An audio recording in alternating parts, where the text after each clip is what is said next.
Почитувани колеги, почитувана јавност, пред нас е завршената сметка на буџетот за годината во која што сосема стана јасно дека владата која што во тој момент веќе 4 години ја управуваше државата, сериозно ја има сгрешено работата и заради околностите кои што во тој момент беа присутни, суровата реалност успеа да ги бутне сите розови лаги и можеше да се види дека имаме тотално некапацитетен и неспособен економски тим кој што државата ја влече само од еден во друг економски пораз.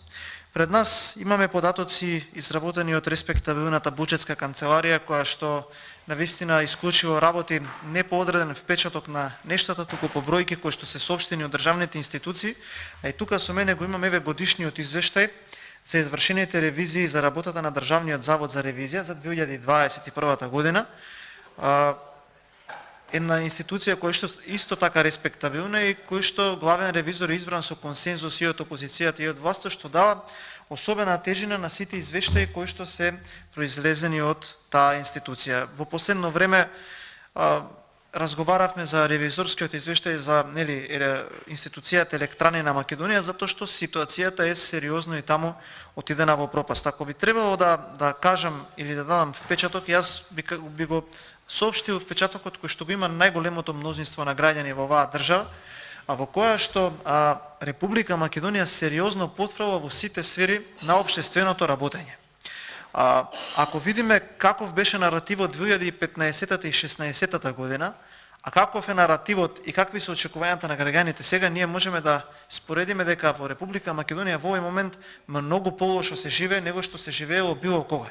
Во Република Македонија нема осетни помрднувања, позитивни померувања, дали било во транспортот, дали било во здравството, во труд и социјалата, во животната средина, во инфраструктурата, никаде, во ниту една сфера, на било која релевантна анкета, граѓаните не се изјаснуваат дека се живее подобро.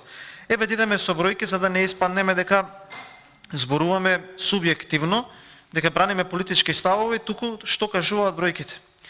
Во 2021 година Македонија има најлош економски раст во регионот и сме една од ретките земји каде што 2021 година растот за 2021 година него надминува падот од 2020 година.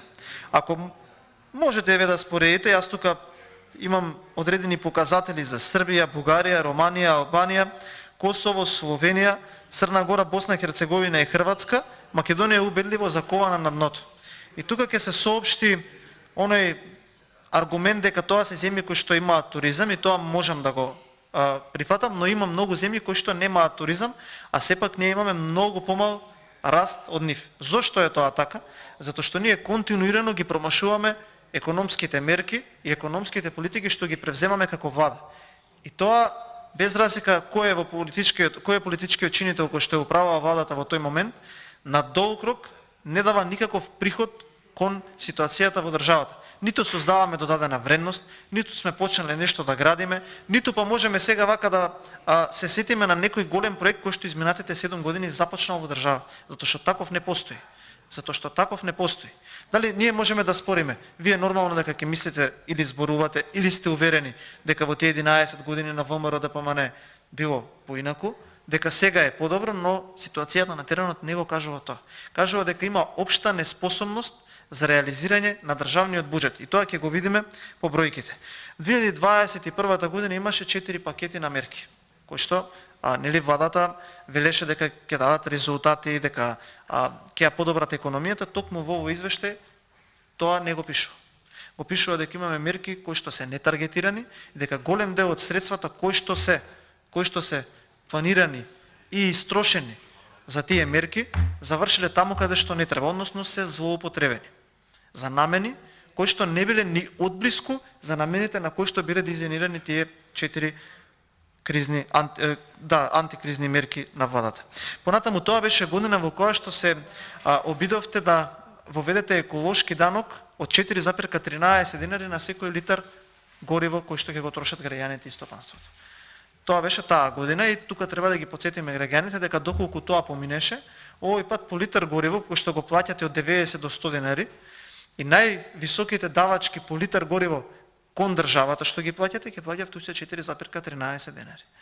Таков е отприлика концептот на владата, исто глупав концепт, ступиден концепт, кој што сега се заговара со зголемување на даноците. Тоа подеднакво катастрофално и за економијата и за граѓаните. Тоа беше времето кога земавте евроврзница од 700 милиони евра, кога не убедувавте дека е добиена под рекордна ниска камата од 1,3%, чинам дека беше, и не обвинувавте дека евроврзниците кои што ги земала владата на ВМРО ДПМН биле многу повисоки, за тоа некој требало да одговара. Последната евроврзница што вие земавте беше за 3,6%. 250 милиони евра, 3,6%. И сега кој ќе одговара за тоа? Кој ќе одговара сега за тоа? Дали треба да има одговорност некаква или не? Сега не. Тогаш беше важно да се искритикува. 700 милиони евра се доволни да започневме неколку мегапроекти. Што почнав? Ништо. Што ќе остане? Ништо. 2021 година беше годината која што почнаа Елем и Мепсо да стануваат загубари. Тогаш не беше ни почнат конфликтот со Украина и Русија, ниту имаше европска или светска енергетска криза. Тогаш Елем и Мепсо станаа загубари. Годината во која што од буџетот им префрливме 86 милиони евра, за да може овој Ковачевски да си купи бутик во Изгейт. Ако сега имаше агресија, тогаш што имаше?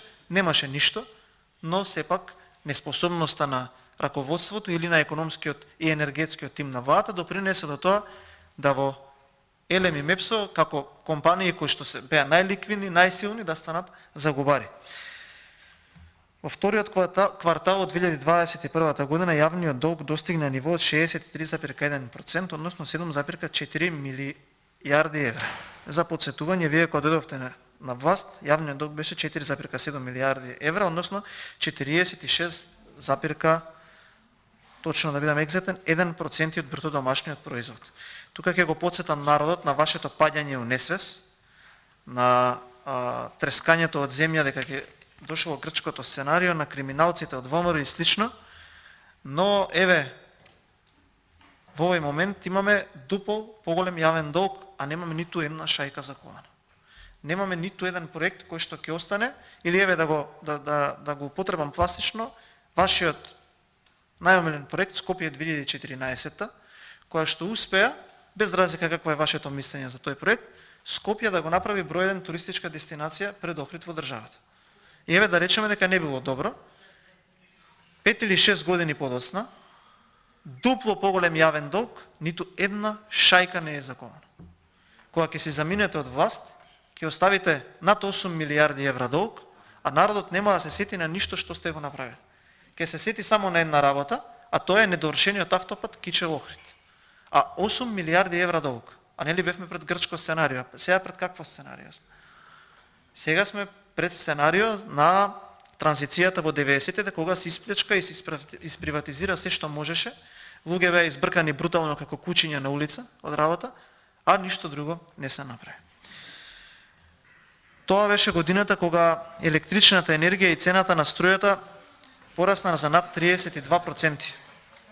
Заради тоа што тогаш немаше агресија во Европа, немаше војна во Европа, но струјата поскапе 32%. Зошто? Заради тоа што вие работевте како што требаше.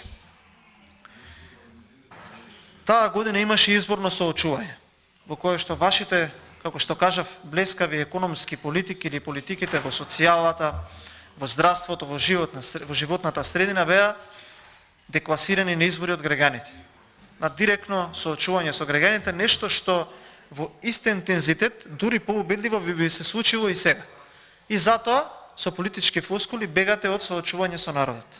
Па излегувате, па пумпате флоскули, па редовни избори ќе бидат 2024 година, а ако тогаш во такви услови, кога немало агресија, кога не биле можеби некои состојби пренагласени, сте загубиле на начин на кој што ги загубивте изборите, сега ќе ви се случи такво фијаско, што на вистина над едно десетлетие нема ни да се доближите до институциите кои што сега ги предводите. А зошто? Заради тоа што вашето менаџирање и на буџетот, и на јавните средства е многу помало од задоволително. Еве, идеме да видиме за завршната сметка за Министерството за транспорт и врски. Министерството кое што е главен двигател на капиталните инвестиции и доколку се менаџира паметно, може сериозно да го покрене целиот бруто домашен производ или целиот дискурс на економијата во државата. Во предлог за вршната сметка евидентирано е извршување во вкупен износ што представува реализација од 70,3% во однос на последниот усвоен буџетски документ во 2021 година. И внимавајте, ова е најнизок процент на реализација кој што се забележува кај буџетските корисници со најголемо учество на вкупните расходи на централниот буџет. Од ова појасно не може да биде. Единствено пониско од таа година ќе биде оваа година, која што 3 месеци пред крајот на годината реализација на капитални инвестиции е едва 1/3. За да бидеме до крај реални, ова е годината во која што, за да ја окренете процентот на реализација, тука меѓу вас има луѓе кои што многу добро ќе разберат што зборувам, ставивте во Министерството за транспорт и врски средства преку кои што граѓаните требаше и стопанствата со кредити да ги земат токму од таа ставка со што го качевте вештачки процентот на реализација на капитални инвестиции. Тоа беа чинам околу 100 милиони евра. Нека ми исправи некој ако грешам. 70% реализација на Министерството, кое што треба да биде основен двигател на целата економија во државата, да реализира проекти, да гради патишта, регионални, магистрални, автопати, но тоа не се случува. Тоа не се случува во државата. Еве, ако сакате, програмата со најголеми буџетски средства е урбанизам и градежништво, со реализација од 63%, која е составена од подпрограми урбанизам и градежништво со реализација од 83%, водовод и канализација на општините од 29,8%. Реализација, водовод и канализација на општините 29,8%. Па кој ве кочеше тогаш да им правите водоводи и канализација? Па ваши беа градоначалници. Ајде, сега ќе ве разберам некако. Не е од ваша партија, во политички интереси да ги кочите. Кој ве кочел сега? Еве јас ќе ви кажам кој ве кочел сега. Не ве кочело Министерството за транспорт. Таму и не знам сега кој, еве Венко Филипче како најнеспособен кадар што може во историјата да постои, да го ставите министер за транспорт, заради квалитетот на вработените внатре во Министерството, по инерција ќе течат работите, зашто таму работат многу квалитетни луѓе, кои што си ја знаат работат, многу квалитетни луѓе. Тоа значи дека во Министерството имало средства на располагање, оние криминалците и неспособните што беа во општините не аплицирале са проекти, затоа што не ги интересирало, затоа што ги интересирало нешто друго. Заради овој процент ви се случи во октомври 17 2021 година тоа што ви се случи. Еве да идеме понатака. Проект за водоснабдување и одвезување на отпадни води 85%, гасификација 52%, водовод и канализација ви избегува 78%, економски развој 75% и ете тука вака од прилика завршуваат процентите на реализација на капиталните инвестиции во она кое што се кажува раст на државата. Но ако треба нешто да се пофали нормално во наводници, затоа што колешката од Кавадарци го спомена тоа, да видиме еве каде се реализирале над 100% ставките во државата. Стево Пендаровски, онаа фасада реализирала 101%. Ама каде реализирала купување на возило 159% од буџетот. Таму реализирале. Таму реализирале, да. Еве додиме да видиме владата на Република Македонија. Заплати 108%. Не 100%, 108%. За надоместоци 570%. Еве ќе идеме на други институции да видиме. Министерство за политички системи и односи меѓу заедници, нова зграда што му дадовме, нели онаа што беше од Скопје 2014 грдата што ќе ја продававте, па таму се насадија, ги гледаме дека го направија партиски штаб на ДУИ, 99,3% купување на мебел. Респектабилна реализација. 28,9% водоводи и канализации, ама 99% Артан Груби реализација за купување на мебел. Министерство за правда, програма Г јакнење на владење на правото, 0% реализација. Борба против корупција и организиран криминал, 0% реализација. Во годината кога бевме 113 на Transparency International за корупција. А зашто да имаме реформа во владење право, кога може оној што го судат за милионски криминал, денеска, замислете каква перверзија, денеска отишол на прв академски час на правниот факултет Драги Рашковски. Денеска, прв академски час, таму се насадил оној кој што испокраде све што можеше да испокраде, па и од оние кои што им делел средства како хонорарци, по им земал назад. Еве јавно обвинителство. Кај овој сега што ќе ви биде уставен судија.